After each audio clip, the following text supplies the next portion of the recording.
Hi y'all!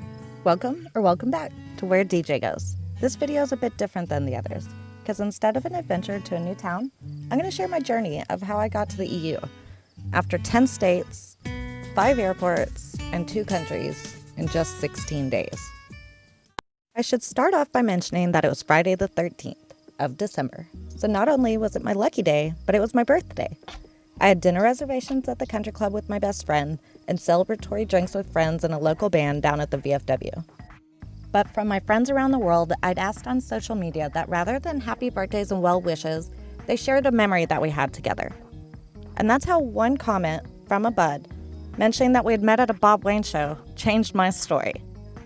I replied that I missed him and Bob both, and Bob Wayne, who is never on social media, replied, "Come to Europe with me for 3 months."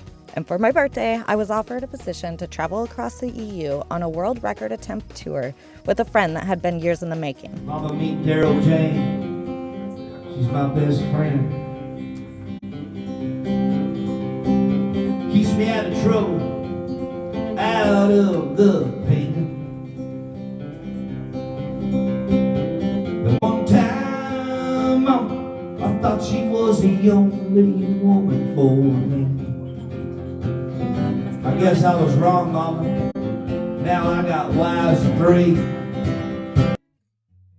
By the end of the weekend, it was the 16th, and the first show was in Germany on New Year's Eve.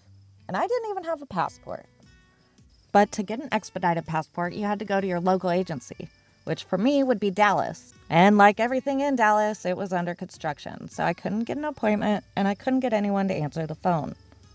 So I borrowed a ride, because nobody wants to be driving a stick shift at Dallas traffic, and I made the 2-hour trip to Big D, with no appointment, very few answers, and even less hope, because it was a government agency in the holiday season after all. Made it to Dallas, made it to the federal building, got through security, and realized that I had my pocket knife in my purse.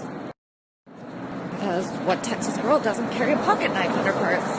But I had my determination and my sisu, and I may have been the last one in the office that day, and may have taken me all day today and 34 years before that, but then came the actually tough stuff, like packing for 3 months, saying bye to my best friend and my goddaughter, and getting across country to bring my dogs to my mom. Because like always, the rental cars had to have issues, and after calls to friends, fans, and ex-flings, I finally talked the rental company guy into giving me the truck. We drove from Texas to northern Wisconsin in less than 2 days, where I wasn't late to the flight, but my luggage was, and I got myself a layover in Chicago. I spent all of Christmas Eve in airports and flights, but I made it to California for Christmas. There's not much like those Cali views, or Cali shopping,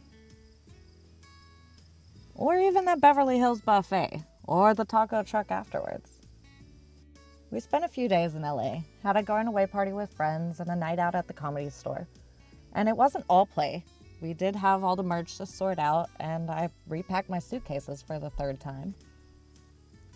I can admit now, I overpacked. But it was 3 months.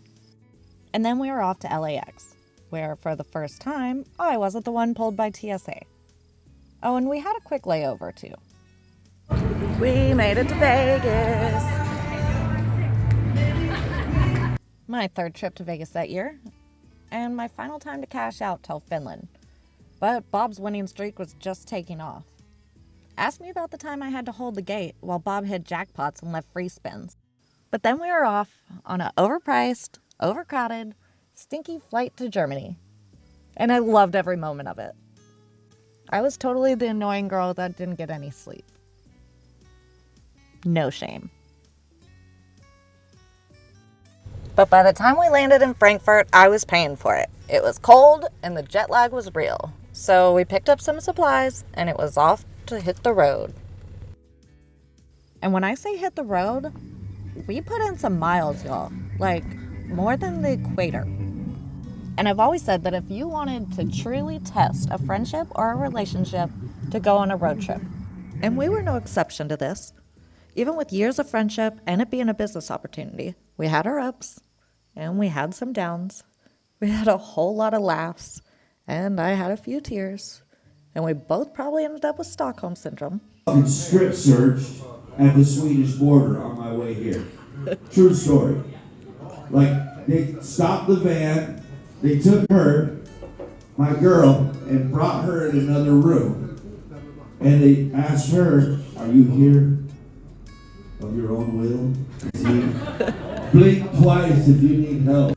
For months, we were barely out of each other's sight. And even when I thought I was going to be on the first flight back to the States, because I wrecked the van, I wasn't. We were still buds, even when he got the receipt for the repairs. We survived each other for 77 days in a Sprinter, and we're still trucking. Spread my ashes on the floor, 'cause it's my favorite place. Thank you guys so much. Hope you had a good time. Hell yeah! I love you,